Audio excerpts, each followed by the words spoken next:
Vous préparez le BTS Assurance et vous ne comprenez pas bien ce qu'est le taux de sinistralité? Cette notion est pourtant essentielle pour réussir l'épreuve de droit des assurances. Dans cette vidéo, vous allez apprendre à calculer, analyser et exploiter cet indicateur comme un vrai professionnel de l'assurance. Voici le programme. Définition et utilité du taux de sinistralité, exemple de calcul, conséquences d'un taux élevé ou faible, les leviers de maîtrise pour les assureurs, enjeux éthiques et innovations technologiques.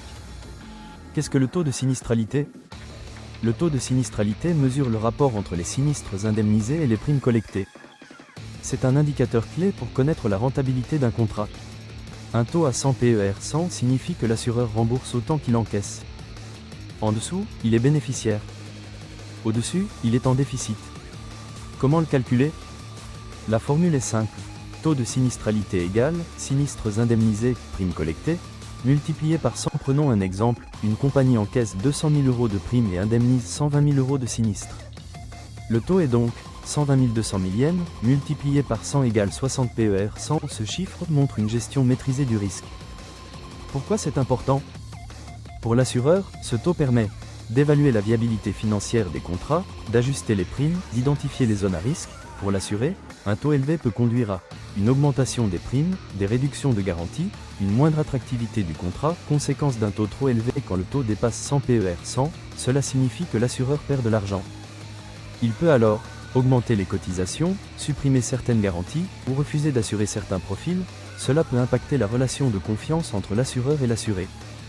Les avantages d'un taux maîtrisé: un taux faible est synonyme de bonne gestion des risques, stabilité des tarifs, réputation renforcée. Cela permet aussi à l'assureur de proposer des offres compétitives, notamment aux assurés à faible risque. Quels sont les facteurs qui influencent le taux de sinistralité? Voici les principaux. La fréquence des sinistres, leur gravité, le type d'assurance concernée, santé, auto, habitation, la zone géographique. Par exemple, une zone exposée aux inondations aura une sinistralité plus forte qu'une zone urbaine stable. Comment les assureurs le maîtrisent-ils? Les assureurs utilisent plusieurs outils. Campagne de prévention, sécurité routière, entretien du logement, contrats adaptés avec franchise ou exclusion ciblée, technologies prédictives comme le big data ou l'intelligence artificielle, capteurs connectés en assurance habitation ou automobile, des enjeux éthiques. L'objectif est aussi de protéger les assurés vulnérables. L'assureur doit éviter de pénaliser des clients uniquement à cause d'un environnement à risque.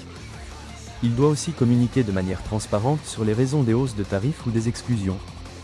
Ce qu'il faut retenir: le taux de sinistralité est un indicateur clé pour mesurer l'équilibre économique d'un contrat, un levier stratégique pour ajuster les primes et maîtriser les risques, un signal d'alerte pour les assurés si les garanties évoluent. En résumé, que vous soyez étudiant ou futur professionnel de l'assurance, maîtriser le taux de sinistralité est indispensable pour comprendre la logique économique du secteur. C'est aussi une compétence attendue lors de l'épreuve de droit des assurances au BTS. Vous voulez réviser efficacement? Téléchargez nos quiz gratuits pour le BTS Assurance. Et n'oubliez pas de vous abonner à la chaîne pour ne rater aucune vidéo.